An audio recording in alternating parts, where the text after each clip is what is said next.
Big boss winner రైతు బిడ్డ పల్లవి ప్రశాంత్ గారి మీద వాళ్ళ సోదరుని మీద అక్రమంగా జూబ్లీ హిల్స్ పోలీసులు నమోదు చేసిన కేసు మీద ఈరోజు వాదనలు పూర్తి చేయడం జరిగింది.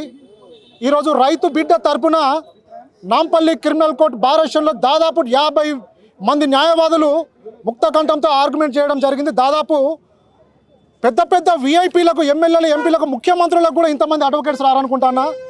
ఇది లాయర్లం ఎలాంటి సింగిల్ రూపాయి ఒక కామన్ మ్యాన్ కోసం ఈరోజు వచ్చి నాంపల్లి కోర్టులో ఆర్గ్యుమెంట్ చేయడం జరిగింది. జూబ్లీ హిల్స్ పోలీస్ అధికారులకు మేము ఒకటే న్యాయవాదులుగా, కామన్ న్యాయవాదులుగా, సామాన్య న్యాయవాదులుగా, సామాన్యుడి కోసం మాత్రమే ఆర్గ్యుమెంట్ చేశాం. మేము ఎలాంటి సింగిల్ రూపాయి ఫీజు తీసుకోకుండా ఆర్గ్యుమెంట్ చేశాం. అంటే మీరేం చేశారు?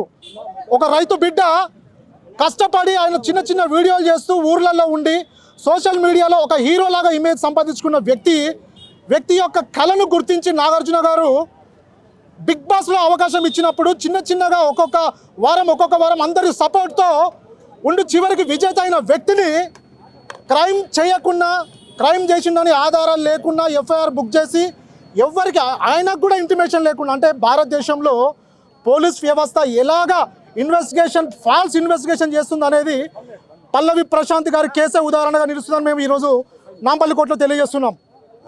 అంటే నేరం చేయని వ్యక్తిని మీరు ఏ విధంగా అరెస్ట్ చేస్తారు, ఏ విధంగా రిమాండ్ చేస్తారు, ఏ విధంగా ఆయన మీద ఎఫ్ఐఆర్ నమోదు చేస్తారనే కోణంలో మేము బెయిల్ పిటిషన్లో ఆర్గ్యుమెంట్ చేయడం జరిగింది. జడ్జి గారు సానుకూలంగా స్పందించారు. రేపు ఆర్డర్స్ ఇస్తా అని చెప్పారు. రేపు ఆర్డర్స్ సానుకూలంగా వస్తాయని మేము ఆశిస్తున్నాం. పీపీ ఏం చెప్పారంటే 353 సెక్షన్ గురించి చెప్పారు. 353 సెక్షన్ అనేది పల్లవి ప్రశాంత్ గారికి వర్తిస్తుంది.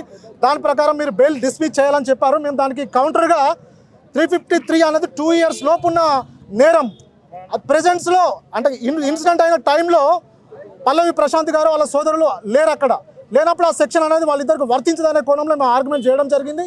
దానికి జడ్జి గారు సానుకూలంగా స్పందించారు. వినోద్ గారు కూడా చెప్పడం జరిగింది అన్న సీనియర్ అడ్వకేట్. ఇంకోటి ఏమందంటే పీపీ మేడం ఇంకో గేటు నుండి పోలీసు వాళ్ళు ఇచ్చేసానన్నారు. ఈ ఇంతమంది జనం ఉన్నప్పుడు, ఒక 20,000 పీపుల్ ఉన్నప్పుడు ఏ గేటు నుంచి అయినా కానీ ఇచ్చేసినప్పుడు పబ్లిక్ వస్తారు.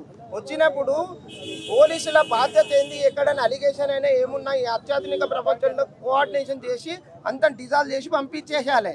వివిఐపీ లెక్క ట్రీట్మెంట్ చేసినప్పుడు ప్రజలు ఓటేసి గెలిపించినప్పుడు శాంతి భద్రతలను ఎవరు కాపాడాలంటే పోలీసు వాళ్ళు కాపాడాలి. శాంతి భద్రతలు పోలీసు వాళ్ళు కాపాడాలి. పోలీసు వాళ్ళే కేసు పెట్టారు. ఏమైనా దెబ్బ తాకితే కేసు పెడితే కేసు తీసుకుంటారు. కానీ వీళ్ళంతా ఊహాత్మకమైన ప్రతిపాదనలు రిమైండ్ కాపీ పెట్టి ఇచ్చేయడం జరిగింది.